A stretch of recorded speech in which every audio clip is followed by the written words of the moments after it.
Buenos días, queridos hermanos. Siempre un privilegio poder predicar la palabra de Dios, el ser confrontados y confortados por su palabra. Continuamos en nuestra serie de sermones, la travesía, donde vemos la travesía de la vida de distintos personajes de las Escrituras y vamos observando cómo Dios trabaja en la vida de cada uno de ellos y así poder ver cómo Dios trabaja en nuestra vida, cómo Dios trabaja con nuestros aciertos y con nuestros pecados. Vemos cómo en estas historias de la perseverancia en la fe nosotros también somos transformados. Y el día de hoy vamos a hablar de Isaac, del hijo de la promesa. Y para eso vamos a leer, a modo de introducción, el capítulo 22, versículos 10 al 13. Capítulo 22, versículos 10 al 13, de Génesis, perdón. Génesis 22, del 10 al 13. Faltaba un pequeño detalle. Dice así Génesis 22. Y extendió Abraham su mano y tomó el cuchillo para degollar a su hijo. Entonces el ángel de Jehová le dio voces desde el cielo y dijo: Abraham, Abraham. Y él respondió: heme aquí. Y dijo: no extiendas tu mano sobre el muchacho, ni le hagas nada, porque ya conozco que temes a Dios, por cuanto no me rehusaste tu hijo, tu único. Entonces alzó Abraham sus ojos y miró, y he aquí a sus espaldas un carnero, trabado en un zarzal por sus cuernos. Y fue Abraham y tomó el carnero y lo ofreció en holocausto en lugar de su hijo. Oremos a nuestro Dios nuevamente, pidiendo su guía, su dirección. Amado Padre Celestial, vamos nuevamente delante de ti, rogando tu dirección, rogando que tú nos ayudes a mirar la historia de Abraham, mirar cómo nosotros también hemos caído al igual que él, a ver la historia de Isaac también, y a ver la historia de cada uno de los personajes de esta serie de sermones, y de esta forma ser edificados por tu palabra. Darnos cuenta que necesitamos desesperadamente de tu gracia, Señor. En el nombre de Cristo Jesús pedimos que tú trabajes en nuestro corazón, Señor. Y en el nombre de Él es que oramos. Amén. Entonces, comenzamos esta historia como una historia de salvación.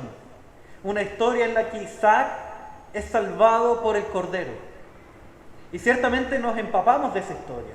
La hacemos propia, porque nosotros también hemos sido salvados por la sangre del Cordero. Nosotros también hemos sido rescatados. Como bien contaba nuestro pastor Diego la semana pasada, de manera bastante vívida, cómo había sucedido esa historia. Cómo nos presentaba a un Abraham en el camino, triste, quizás confundido, donde llevaba a su hijo, quien llevaba los maderos, para ser sacrificado. Cómo el hijo de la promesa estaba listo, preparado para morir. Y este es el hijo que ha sido tan añorado, tan esperado por Abraham, este hijo que demoró años en llegar, este hijo que incluso Abraham intentó solucionar o hacer visible esta promesa por medio de sus propias manos, junto con Sara, al momento de engendrar a Ismael, donde intentan cumplir esta promesa de Dios con sus propias fuerzas, con sus propias manos, porque no se veía una solución, no se veía el actuar de Dios. Y al fin llega este hijo de la promesa, llena de alegría el corazón de su padre, de su madre. Y es ahí donde esta expectativa que nosotros tenemos al momento de ir leyendo el libro de Génesis, de que al fin llegará aquel que pisará la cabeza de la serpiente. Al fin llegará aquel que llenará de gente este mundo y hará con que la descendencia de Abraham sea como las estrellas del cielo y como la arena del mar. Pero es ahí donde tenemos un choque con la lectura del libro, porque seguimos leyendo, vemos la historia de Isaac y parece ser una historia que pasa sin pena ni gloria. Aquel hijo de la promesa que había sido prometido por el propio Dios es o el hijo de o el padre de. Parece, si nosotros hiciéramos una teleserie de este personaje, parecería ser un personaje secundario o terciario, donde tenemos la vida de Abraham que se nos cuenta con lujo de detalles, donde se nos cuenta cada uno de sus pasos, cada una de las cosas que él dice. Después se nos habla del hijo de él, que es Isaac. Y después se nos habla un poco de Isaac, pero se nos van dando saltos en la historia, saltos de 20 años, saltos de 30 años, donde no se nos cuenta nada de él, de las cosas que hace, que dice, que pasan con él, de los errores que comete, de las cosas que hace bien, de las que hace mal. Y después se nos habla de él en función de su hijo, en función de Jacob, en función de Saúl. Y se nos cuenta como el padre de Jacob o el padre de Saúl. Entonces, ¿qué pasó con el hijo de esa promesa?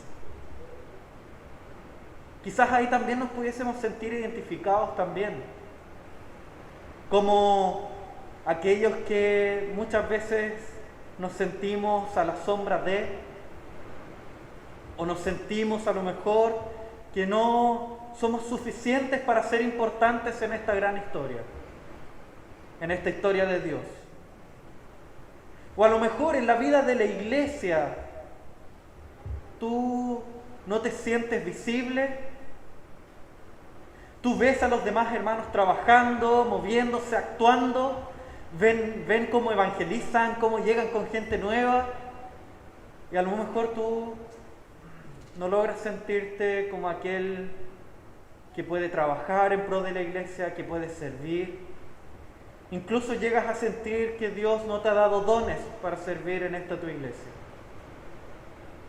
Y es aquí donde vemos a este personaje que parece pasar sin pena ni gloria, donde incluso Dios mismo le dice en un momento, en el capítulo 26, versículo 5, dice: por cuanto yo a Abraham mi voz, y guardó mis preceptos, y mis mandamientos, y mis estatutos, y mis leyes. Y es por esa razón que multiplicará su descendencia. Dios mismo le dice que multiplicará la descendencia de Isaac, porque Abraham oyó su voz. Entonces, podemos sentirnos identificados con este personaje. Y este es el personaje que forma una familia. Este es el personaje que tiene aciertos y desaciertos, con los cuales podemos identificarnos. Y el día de hoy te quiero invitar a meditar en cómo formar una familia destinada al fracaso. Quiero que veamos 3 eventos de la vida de Isaac, un acierto y 2 desaciertos, e intentar meditar en torno de esto, de cómo formar una familia destinada al fracaso. Y por eso, en primer lugar, quiero que nosotros veamos y hablemos al respecto de la paciencia o de la desesperanza. Quiero que hablemos al respecto de quebrar círculos, de cómo cosas que se normalizan en nuestra vida, que son pecaminosas, podemos llegar a quebrarlas con la ayuda de Dios. Y para eso leamos capítulo 25 de Génesis, versículos 19 al 26. Dice así, versículo 19: estos son los descendientes de Isaac, hijo de Abraham. Abraham engendró a Isaac, y de Isaac de 40 años. Isaac era de 40 años cuando tomó por mujer a Rebeca, hija de Betuel, arameo de Padán Aram, hermana de Labán, arameo. Y oró Isaac a Jehová por su mujer, que era estéril, y lo aceptó Jehová, y concibió Rebeca su mujer, y los hijos luchaban dentro de ella. Y dijo: si es así, ¿para qué vivo yo? Y fue a consultar a Jehová. Y le respondió Jehová: 2 naciones hay en tu seno, y 2 pueblos serán divididos de tus entrañas. Un pueblo será más fuerte que el otro pueblo, y el mayor servirá al menor. Cuando se cumplieron sus días para dar a luz, he aquí, había gemelos en su vientre, y salió el primero rubio, y era todo velludo, como una pelliza, y llamaron su nombre Saúl. Después salió su hermano, trababa su mano al calcañar de Saúl, y fue llamado su nombre Jacob. Y era Isaac de 60 años cuando ella los dio a luz. ¿Qué es lo que vemos acá? Vemos un hombre que con la gracia de Dios logra quebrar un círculo de pecado. Nosotros recordamos la historia de Abraham, que se nos fue predicada los últimos 2 domingos. Recordamos cómo a Abraham se le hizo una promesa. Él veía cómo el tiempo avanzaba, veía cómo incluso Dios volvía a estar en contacto con él, diciéndole: yo soy Jehová, Dios Todopoderoso, y cumpliré mi promesa de darte un hijo.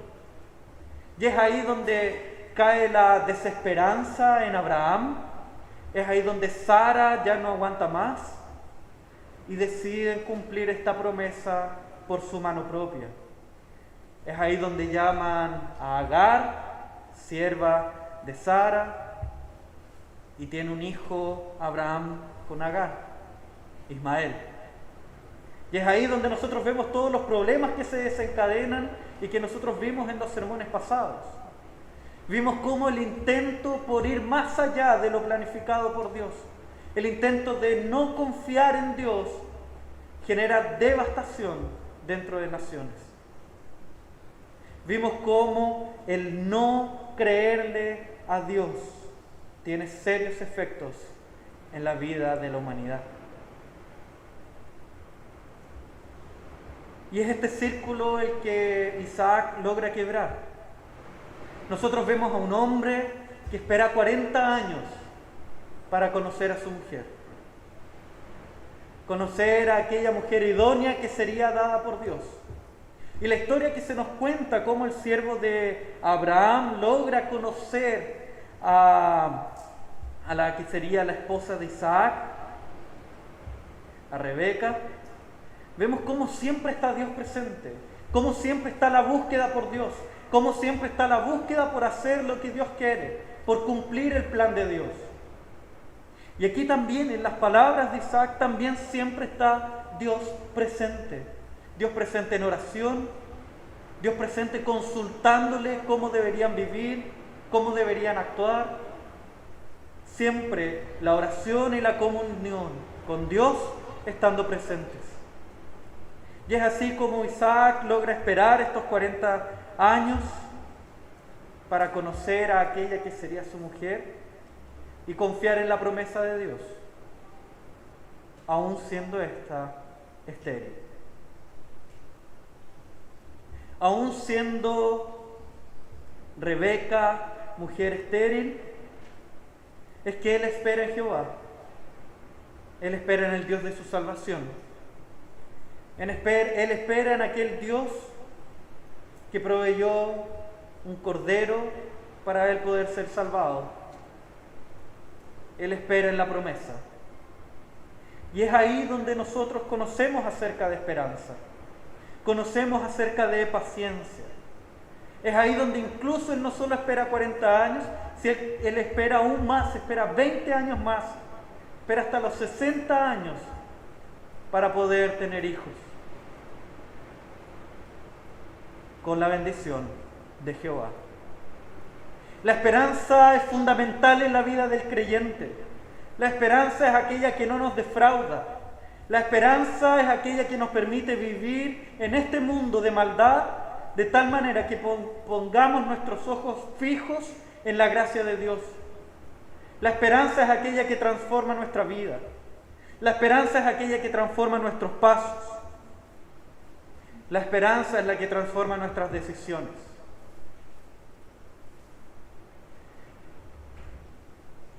El día de hoy, Tú puedes estar aferrándote a distintas cosas. Estas pueden ser buenas o pueden ser malas. ¿Qué es lo que esperas en tu vida? ¿Qué es lo que anhelas para el futuro en tu vida?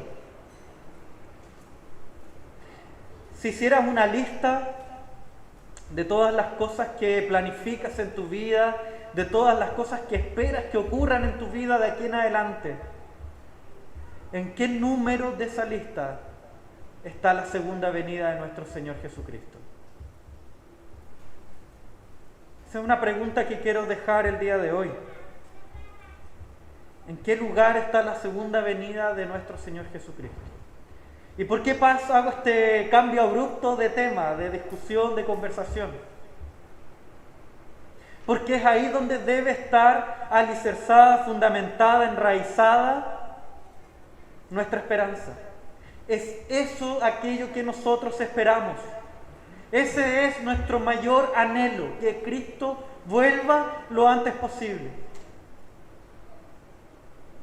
Eso es hacer tesoros en el cielo. Eso es dejar el mundo atrás. La esperanza nos transforma. Aquello que esperamos cambia nuestra forma de vivir en el presente. Déjenme dar un ejemplo bastante simplorio, bastante simple. Yo estoy en una relación a distancia. Estoy de novio, pololeando, no sé cómo decirlo, con una chica que vive en Santiago. Y resulta que cada vez que podemos reunirnos, que generalmente es cada un mes, cada 2 meses, lamentablemente, uno espera su llegada. Yo espero que ella llegue para poder reunirnos. Y viceversa también, ella espera, creo yo, que yo llegue para poder juntarnos, para poder compartir, conversar, salir a comer, disfrutar del uno del otro. Y ocurre algo interesante, que cuando ella viene para acá, yo empiezo a comprar cosas que a ella le gusta comer. Ordeno y limpio un poco más la casa. Y viceversa también, cuando yo voy a viajar para allá, ella hace un queque que a mí me gusta mucho, que es el queque de plátano. Ella prepara ciertas comidas que a mí me gustan mucho. Planificamos cómo va a ser nuestra semana para poder visitar a los familiares y todo eso. Entonces fíjense cómo el amor nos moldea, cómo esa esperanza, lo que uno espera, va moldeando los pasos que uno da en el presente. Si eso ocurre con algo tan simple como son las relaciones de este mundo, imagínense cómo es cuando hablamos de la segunda venida de Cristo. Si nosotros esperamos la segunda venida de Cristo, de aquel que es santo, de aquel que ama la santidad, con mayor razón nosotros empezaremos a prepararnos en ese sentido, empezaremos a vivir de manera más santa, porque Él ama y le gusta la santidad.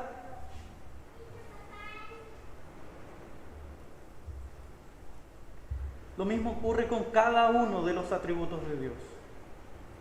Nosotros seremos moldeados por ellos, transformados a la imagen de Cristo en cada uno de nuestros pasos, en la medida que esperamos con mayor ansias esa segunda venida.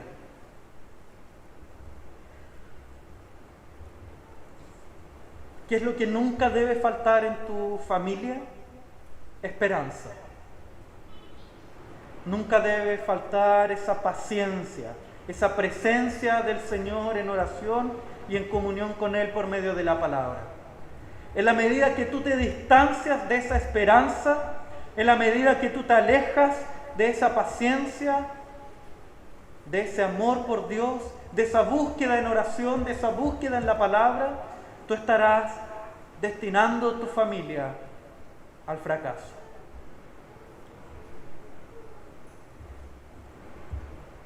Pero no solo esa es una manera de destinar nuestra familia al fracaso. Hay otro elemento en la vida de Isaac que nos puede ayudar a comprender cómo nosotros podemos errar también en nuestra familia. Capítulo 25, versículos 27 al 28, dicen así: Y crecieron los niños, y Esaú fue diestro en la casa, hombre de campo, pero Jacob era varón quieto, que habitaba en tiendas. Y amó Isaac a Esaú, porque comía de su casa, mas Rebeca amaba a Jacob. El favoritismo dentro de la familia puede destruirla. Que tú como padre actúes de manera equivocada con tus hijos, amando más a uno que a otro, puede traer destrucción y fracaso a tu familia. E interesantemente, este error del favoritismo genera división en la familia, genera división entre los padres, genera división entre los hijos. Y vemos una constante lucha, una constante batalla entre Jacob y Esaú. Y no solo eso, sino que después vemos cómo este error se normaliza dentro de la familia y pasa a las siguientes generaciones.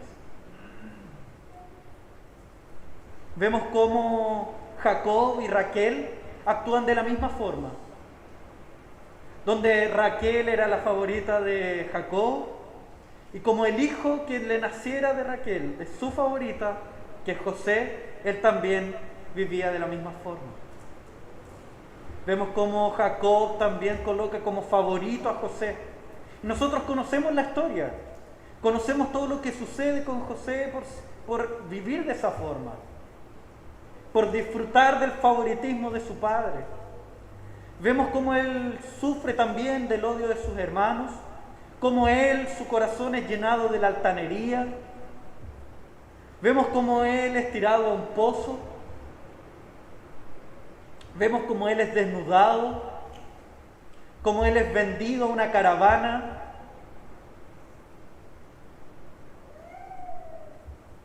Y que quizás otras cosas pudieron haber pasado con él. Entonces vemos cómo el favoritismo trae división y destrucción a la familia.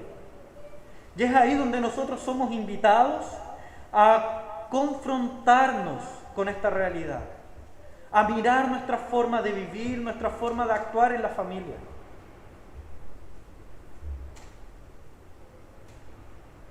Y confrontarnos ante este pecado y tratar de acercarnos nuevamente a la forma correcta de hacer vida familiar. De, en primer lugar, comprender que tus hijos no están por sobre tu marido, por sobre tu esposa. Colocar estos amores desordenados en orden. Entender que por sobre todas las relaciones familiares está la relación con Dios. Entender que por sobre el amor a tus hijos está tu amor a Dios y el amor a tu cónyuge. Colocar las cosas en orden. Nosotros tuvimos un encuentro de varones hace poco. Y ahí hablábamos de las idolatrías que pueden surgir en la familia, que pueden surgir en las relaciones de familia. Y es ahí donde conversábamos en torno de la idolatría de la familia. Cómo nosotros tornamos cosas buenas, bendiciones de Dios, en ídolos. Y nosotros debemos amar más a Dios que a nuestra familia. Y muchas veces cuando recibimos esa información, recibimos esa enseñanza de amar a Dios por sobre todas las cosas y no amar más a nuestra familia que a Dios, no amar más las bendiciones de Dios más que a Dios. Y ahí pensamos en simplemente bajar el amor que tenemos por nuestros familiares, bajar el amor que tenemos por nuestros cónyuges, bajar el nivel de amor que tenemos con nuestros hijos. Cuando lo que debe ocurrir es precisamente lo contrario. Debemos enfocarnos en la palabra de Dios, enfocarnos en lo que Dios nos ha enseñado, en cómo debemos nortear nuestra vida, dirigir nuestra vida hacia Dios, ser transformados por la palabra de Dios, amar más a Dios. Y fíjense algo interesante que va a ocurrir. En ese proceso de amar más a Dios, vamos a ir amando aún más a nuestra familia. Porque déjame decirte algo, que el amor idólatra a la familia, en estricto rigor no es amor.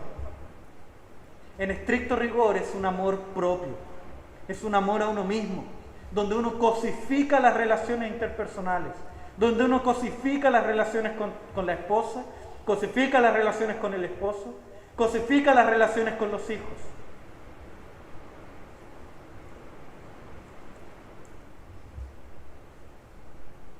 Y ese es el gran error, donde usamos esas relaciones para egolatrarnos, para idolatrarnos a nosotros mismos, para que los demás vean qué tan buenos somos, qué tan buen esposo somos, qué tan buena esposa podemos ser, qué tan buenos padres somos. Es como ese padre que es sumamente rudo, sumamente áspero con sus hijos en la formación, y es precisamente, probablemente, para que los demás vean qué tan buen padre es. O viceversa, cuando tanto padre como madre son demasiado suaves y no crían a sus hijos en la disciplina del Señor, también puede hacer por lo mismo, para ser tenidos como amigos de sus hijos, como el padre más adecuado dentro de todo el mundo que existe.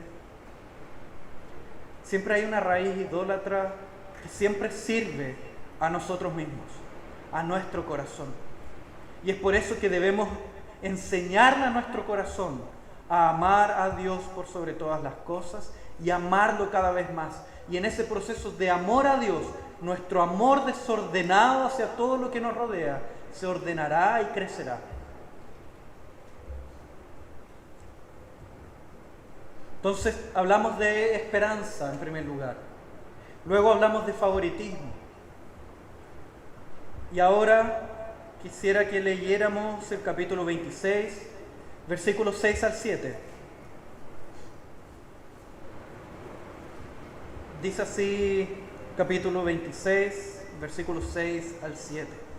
Habitó pues Isaac en Gerar, y los hombres de aquel lugar se preguntaron acerca de su mujer, y él respondió: es mi hermana.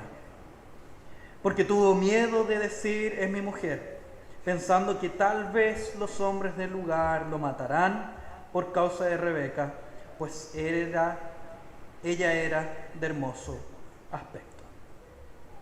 Esa historia parece conocida, ¿no? Parece que ya la escuchamos antes. Parece que en un par de sermones atrás también la escuchamos. En dos ocasiones Abraham cayó en el mismo pecado.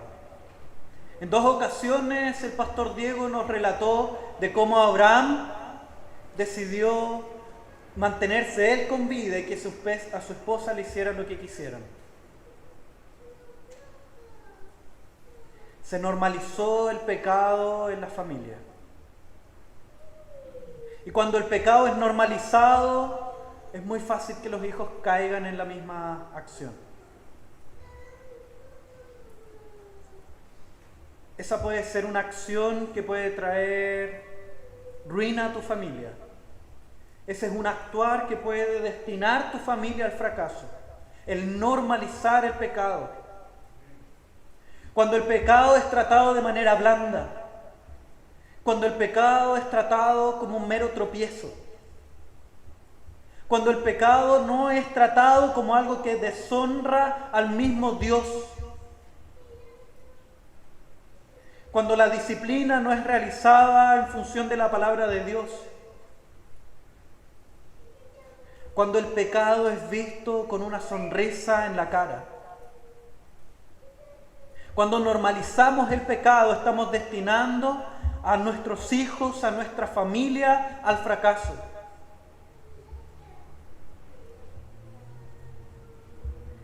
Abraham hizo lo mismo en Egipto. Abraham hizo lo mismo delante de Abimelech. Y ahora Isaac cae exactamente en el mismo error. Cae en estos engaños. Cae nuevamente en colocarse a sí mismo por sobre todas las cosas. Cae en el mismo error de Adán.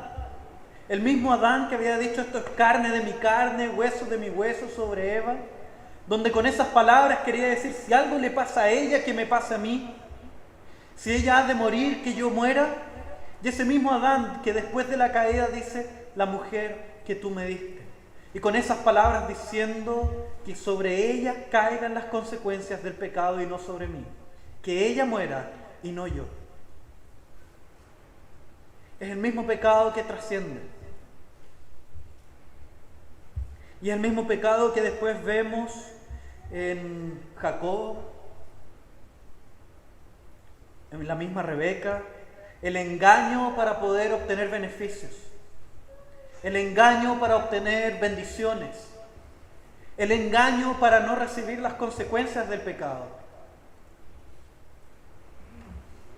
Y es por eso que en esta hora te invito nuevamente a meditar en lo que pueda estar pasando en tu familia, en pecados que a lo mejor no estás tratando como tal, o incluso en pecados en tu vida que no estés transformando a la luz de la palabra, que no los estés llevando a la cruz de Cristo para tú poder ser transformado, para ser alejado de ellos. Que la confesión de pecados en el culto dominical no sea vista como un momento más,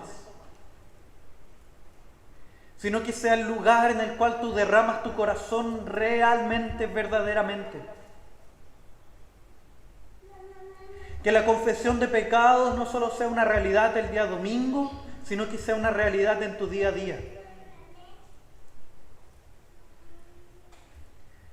Que la comunión con Cristo, que la comunión con Dios, que la comunión con su palabra traiga más y más conciencia de tu pecado. Y delante de estos aciertos y desaciertos, donde hablamos de la paciencia que tuvo Isaac, pero también hablamos de los desaciertos, del favoritismo, de la normalización del pecado. ¿Cómo es que Dios trabaja? ¿Cómo es que Dios trabajó en todo esto? ¿Cómo es que Dios puede trabajar en nuestra vida? A lo largo de la serie de sermones estamos viendo distintas formas en cómo Dios trabaja en nuestra vida. Y en este momento quisiera que pensáramos en dos maneras de cómo Dios trabaja en nuestra vida. En primer lugar, capítulo 26, versículos 3 al 5, dicen así: habita como forastero en esta tierra y estaré contigo. Te bendeciré, porque a ti y a tu descendencia daré todas estas tierras y confirmaré el juramento que hice a Abraham tu padre. Y ahí continúa el texto: multiplicaré tu descendencia como las estrellas del cielo. Daré a tu descendencia todas estas tierras, y todas las naciones de la tierra serán benditas en tu simiente. Por cuanto oyó Abraham mi voz y guardó mi precepto, mis mandamientos, mis estatutos y mis leyes. Vemos aquí dos formas con las que Dios trabaja en nuestro corazón. En primer lugar, vemos las bendiciones. Dios bendice nuestra vida. Estemos pasando por momentos malos, momentos en que nos distanciamos de Dios, aún así Dios continúa bendiciéndonos, Dios continúa cuidándonos, Dios continúa estando con nosotros. Para que nosotros podamos abrir los ojos a la realidad de este Padre amoroso, a la realidad de este Padre protector, al cual debemos correr, al cual debemos huir del pecado, al cual debemos abrazar. Y es ahí donde está la invitación a mirar las bendiciones a nuestro alrededor. Y por medio de estas bendiciones observar a este Padre amoroso y arrepentirnos de nuestra rebeldía. Y usted puede estar pensando, pero no tiene lógica eso de un Padre que bendice incluso en estos momentos malos, en estos momentos de rebeldía. Déjeme contarle una pequeña historia nuevamente. Érase una vez un adolescente que le gustaba bastante el dinero. Entonces siempre andaba trabajando en distintos lados para poder tener dinero y comprar cosas, todo eso. A pesar de que en su hogar no hubiesen necesidades de ese tipo. Y siempre buscando y buscando y buscando formas. Hasta que un día se encuentra en su casa una alcancía.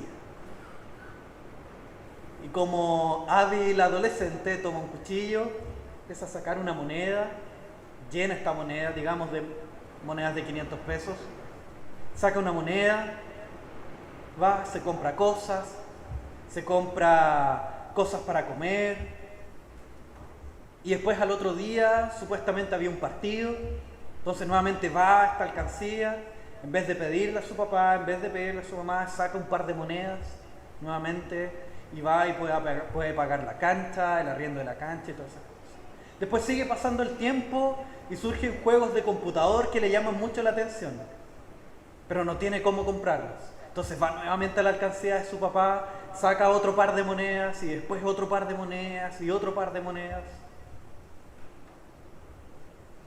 Después en las relaciones de amigos necesita mostrarse como aquel que tiene. Y nuevamente va a la alcancía, saca más y más monedas para poder invitar a sus amigos a comer, comprarles cosas. Llega un día en que su papá lo sienta en la mesa del comedor, pone la alcancía encima de la mesa, la abre y esta alcancía que estaba llena ahora tiene 4 monedas. Y es ahí donde el padre, con lágrimas en los ojos, le pregunta si acaso fue él. Y el niño, adolescente, también con lágrimas en los ojos, le dice: no, papá, ¿cómo se te puede ocurrir? Yo jamás haría algo así. Después el papá vuelve a preguntar: ¿fuiste tú? El hijo, ya afectado por su pecado, dice: ¿cómo se te puede ocurrir pensar eso de mí, papá? Yo jamás haría eso. Ya una tercera vez el padre extiende un poco más su discurso. Dice: hijo, yo te amo. Si me dices que fuiste tú, yo te voy a seguir amando. Nada de eso va a cambiar. Yo voy a poder darte un abrazo, te voy a perdonar y vamos a seguir siendo la misma familia con el amor que siempre ha estado presente. Y es ahí donde ya el hijo, totalmente destruido por su pecado, confiesa su maldad y se tira a los brazos de su padre por cómo había errado. Delante del perdón de nuestro Dios, delante de las bendiciones de nuestro Dios, nosotros podemos abrir los ojos a nuestra maldad. Podemos quitar las costras que hay en nuestros ojos y de una vez por todas arrodillarnos y abrazar a nuestro Padre. Y el otro elemento que podemos ver en el texto, además de las bendiciones con que somos dotados de parte de Dios, las bendiciones que Dios nos da, es su fidelidad. Dios es fiel a su pacto. Dios es fiel a su palabra.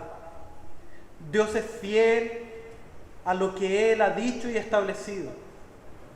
Si Dios ha dicho y decretado que Él nos amará con amor eterno, es porque así será.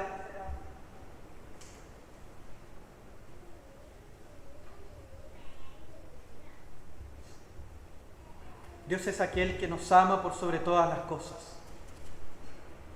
Dios es aquel que se ha entregado en una cruz por nosotros, cumpliendo su pacto. Dios es aquel que comenzó la buena obra en cada uno de nosotros y Él es fiel y justo para completarla. Dios trabaja en cada uno de nosotros, mostrándonos su amor, mostrándonos sus bendiciones, pero también mostrándonos su fidelidad y quién es Él. Él es el Dios eterno y perfecto. Y como eterno y perfecto que es, Él cumple su palabra de estar con nosotros hasta el fin de los tiempos. Y es ahí donde nuevamente está nuestra esperanza. Entonces, en este momento te invito a que podamos orar con esperanza. Orar depositando nuestra esperanza, nuestros anhelos en la segunda venida de Cristo. Te invito a que oremos confesando nuestros pecados en nuestra familia. A que eliminemos el favoritismo de nuestras relaciones. Y a que dejemos de una vez por todas de normalizar el pecado en nuestra vida. Te invito a orar. Amado Padre Celestial, estamos delante de ti en esta hora.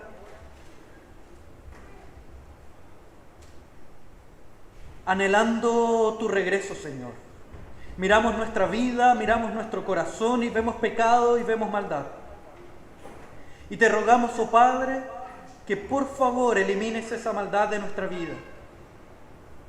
Te rogamos, oh Padre, que tú vuelvas lo antes posible para poder vivir reposadamente, para poder vivir santamente, para poder vivir sin tentaciones. Por favor, oh Cristo, regresa, Señor. Y en este regreso es que depositamos nuestra esperanza. Es ahí donde seremos librados del pecado. Es ahí donde dejaremos de pecar contra las personas que más amamos. Es ahí donde dejaremos de lado el favoritismo, Señor, en nuestras relaciones.